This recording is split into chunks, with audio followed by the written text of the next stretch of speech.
Hello everyone, কি খবৰ আপোনালোকৰ?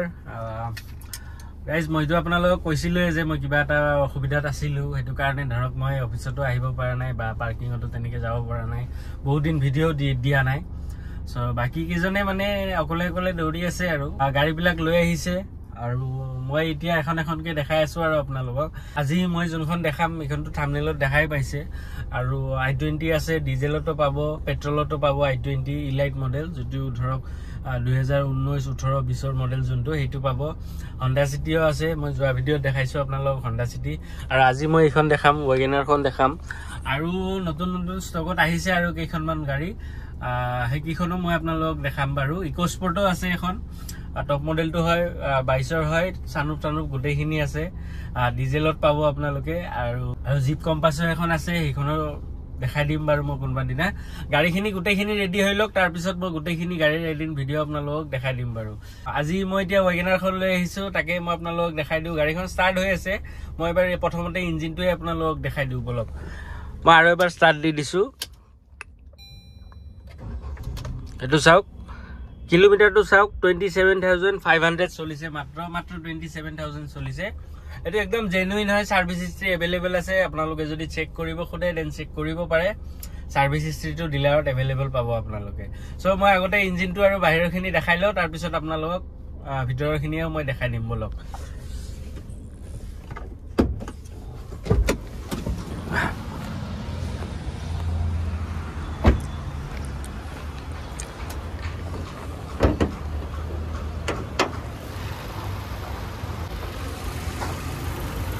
এটো চাওক ইঞ্জিন, আৰু গাইজ গাড়ী পুৰা কমপ্লিট সিল আছে, কোনো সাইডে একো এটা এক্সিডেন্টাল ইস্যু নাই। দরজা, বনেট, ইঞ্জিন গোটেইখিনি সিল পাব। মই কৈছো সদায় ভিডিওত কওঁ যে সিল থাকা গাড়ীহে মই লওঁ, মানে উইদাউট সিল মানে আমি গাড়ী নলওঁ তেনেকুৱাকে। ধৰক এখন দৰজাই চেঞ্জ থাকিল তেনেকুৱা গাড়ী আমি নলওঁ। ইঞ্জিন গোটেইখিনি সিল থাকিলে, একদম টিপটপ কন্ডিশন থাকিলেহে গাড়ীখন লোৱা যায়। এটো চাওক ইঞ্জিনটো চাওক 1.2 হয়। ইঞ্জিনৰ কন্ডিশন চাওক, মই সাফা টাফা একো কৰোৱা নাই, লিকেজ সিকেজ কোনো সাইডে নাই। এটো সাইডৰ পৰাও দেখাই দিছো চাওক, সাউন্ডটো কিমান স্মুথ হৈ আছে চাওক। ইঞ্জিন ওয়ারেন্টি লাগিলে পাই যাব এইখনৰো, আমাৰ গোটেই গাড়ীতে থাকে যিহেতু এইখনতো পাই যাব আপোনালোকে। এপ্ৰন চাওক, কোনো সাইডে মাৰ খোৱা নাই। এটো চাওক, বাকি তল সাইডেও চাওক, কোনো সাইডে একো এটা ইস্যু নাই। এটো চাওক বনেটটো মই দেখাই দিছো, কমপ্লিট বনেট কোম্পানী সিল আছে পুৰা।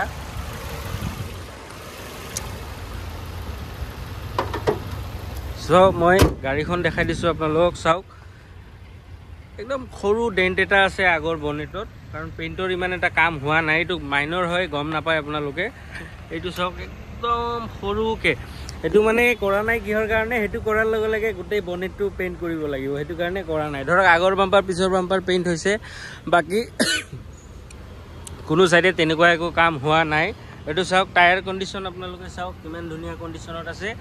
গোটেই গাড়ী চাওক, গাড়ীত এটা স্ক্ৰেচ নাই, গাড়ী ধুনীয়া হৈ আছে, গাড়ী কিমান ধুনীয়া কন্ডিশনত আছে চাওক। গাড়ী পুৰা কমপ্লিট সিল আছে। এটো চাওক ফুল্লি কোম্পানীৰ সিল। মই স্টাৰ্টটো অফ কৰি লওঁ। এইখন দৰজাও মই দেখাই দিছো চাওক, এইখনো চাওক পুৰা কমপ্লিট সিল আছে। বেক সাইডে দেখাই দিছো চাওক, বেক সাইডে তিনিজন মানুহ আৰামছে ধৰিব। গাড়ীৰ ভিতৰৰ কন্ডিশনে চাব নে বাহিৰৰে চাব, ইমান ধুনীয়া হৈ আছে, মানে জিলিকি আছে গাড়ীখন, ইমান ধুনীয়া কন্ডিশনত আছে। এটো চাওক টায়াৰৰ কন্ডিশন কিমান ধুনীয়া, 80 to 90% গ্ৰিপ এতিয়াও আছে। বেক সাইডৰ পৰা দেখাই দিছো চাওক, বেক সাইডেও কিমান ধুনীয়া হৈ আছে চাওক। বেক সাইডৰ বাম্পাৰটো পেইন্ট হোৱা নাই বাৰু, আগৰ বাম্পাৰটো হৈছে, বেক সাইডৰটো হোৱা নাই। ডিক্কি সিক্কি সব অৰিজিনেল কালাৰত আছে, দৰজা সজা গোটেইখিনি অৰিজিনেল কালাৰত আছে চাওক।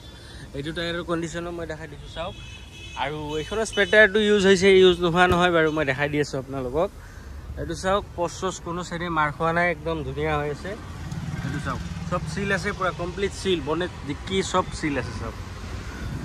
এইটো স্পেয়াৰ টায়াৰটো দেখাই দিছো, এটো ইউজ হৈছে বাৰু, ইউজ নোহোৱা নহয়, ইউজ হৈছে। এটো চাওক জেক ৰিলেন্স গোটেইখিনি তলত আছে, এইখিনি পাই যাব আপোনালোকে। আৰু বাকি এইটো সাইডে দেখাই দিছো চাওক, টায়াৰৰ কন্ডিশনটো দেখালো, গাড়ী পুৰা কমপ্লিট সিল পাব আপোনালোকে আমাৰ তাত। এটো চাওক পুৰা কোম্পানীৰ সিল, আৰু এইটোও পুৰা সিল আছে চাওক। মই প্ৰত্যেকটা ভিডিওতে কওঁ গাইজ যে মই সিল নাথাকা গাড়ী আমি নলওঁ, ইঞ্জিন খোলা থাকিলে তেনেকুৱা যিমানেই কমত নিদিয়ক কিয় আমি নলওঁ, আমি ৰিজেক্ট কৰি গুচি আহোঁ গাইজ। চ' সেইটো চিন্তা কেতিয়াও নকৰিব যে মোৰ পৰা এক্সিডেণ্টেল ইছ্যু বা ইঞ্জিন ইছ্যু থকা গাড়ী পাব আপোনালোকে।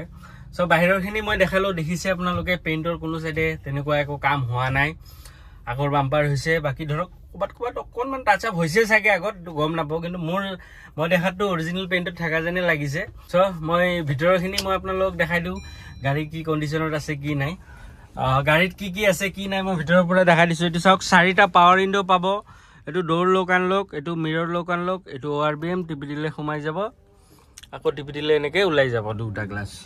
এইফালে এইটো আমাৰ মিৰৰ এডজাষ্টেবলটো হয়, ইয়াৰ পৰা এডজাষ্ট কৰিব পাৰিব, গ্লাছটো আপ ডাউন কৰিব পাৰিব। এইফালে হেডলাইট এডজাষ্টাৰ, তাৰপিছত SRS এয়াৰবেগ এটা ষ্টিৰিঙত আছে আৰু এটা ডেছবৰ্ডত আছে।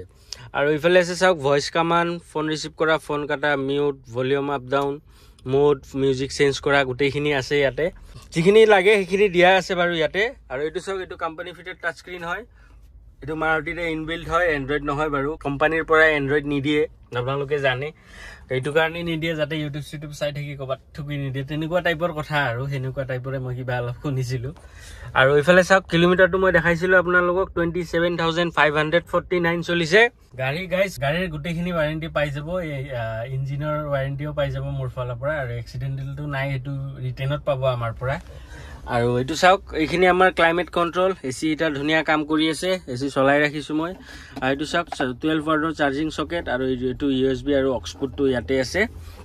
আমৰেষ্টটো নাই বাৰু, ৱাগনাৰত নাথাকে, আপোনালোকে যদি লগাই ল'ব পাৰে। আৰু গোটেইকেইটা দৰজাতে পাৱাৰ উইণ্ডো পাব, গাড়ীখনে আৰু বিশেষ তেনেকুৱা একো দেখাবলগীয়া নাই।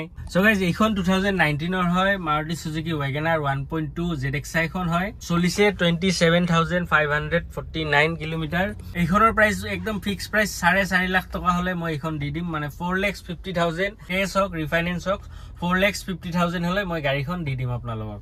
আৰু এইখন গাড়ী 0 ডাউন পেমেণ্টতো হ'ব, যদি আপোনাৰ প্ৰফাইল ভাল, বেংকিং ভাল, 50,000 ডাউন পেমেণ্ট দিলেও হ'ব, যি দিয়ে আৰু আপোনালোকে। কিন্তু প্ৰফাইলটো যদি হেভি হয় আপোনালোকৰ, বহুত মানুহে সোধে ধৰক কিছুমানৰ ইনকাম প্ৰুফ নাই, মই এটা কথা কওঁ আপোনালোকক, নতুন গাড়ীত মানে এইবিলাক নাচায়, আপুনি কি কৰে কি নকৰে, কিবা এটা হ'লে হ'ল আৰু ক'লে হ'ল। কিন্তু ইউজ কাৰ যদি ল'ব যায়, ছেকেণ্ড হেণ্ড গাড়ী যদি ল'ব যায় আপোনালোকে, দেন বহুতখিনি চাই, ইনকাম প্ৰুফ নাথাকিলে নহয়ে মানে। চ' তেনেকুৱাকৈ কৈছোঁ মই আপোনালোকক সেইটো কাৰণে, কাৰণ বহুত মানুহে সোধে যে দাদা মই একো নকৰোঁ, মোৰ মা বা দেউতাই অমুক কৰে, মোৰ নামত ল'ব খুজিছোঁ, তেনেকৈ নহয়, যাৰ নামত হ'ব তেখেতৰ কিবা ইনকাম প্ৰুফ লাগিব। চ' গাইজ গোটেইখিনি দেখালোঁ আপোনালোক, গোটেইখিনি ক'লোঁ, গাড়ী কি কণ্ডিশ্যনত আছে দেখিছে, বাহিৰ ভিতৰ একদম A1 হৈ আছে কণ্ডিশ্যন। 27,000 চলা মাত্ৰ, 2019ৰ ZXi খন হয়, 27,000 চলিছে। ক'লোঁ মই আপোনালোক, বাৰে ক'লোঁ গাড়ী কিমান ধুনীয়া কণ্ডিশ্যনত আছে দেখিছে আপোনালোকে। গাড়ীত একো এটা কাম নাই গাইজ, আপোনালোকে লৈ মাত্ৰ চলাব লাগে। 2019ৰ ZXi হয়, 4,50,000 হ'লে মই দি দিম আপোনালোকক 4,50,000, ৰিফাইনেন্সো হৈ যাব, কৈছোঁ মই 50,000 যি দিয়ে আপোনালোকে, মাত্ৰ প্ৰফাইলটো ভাল লাগিব আপোনালোকৰ। চ' গাইজ আজিলৈকে এইখিনিয়ে, লগ পাওঁ আমাৰ নেক্সট ভিডিঅ'ত। চেনেলটো ছাবস্ক্ৰাইব কৰি দিব, লাইক কমেণ্ট আৰু হাইপ কৰি দিব। Tata bye bye, C you soon.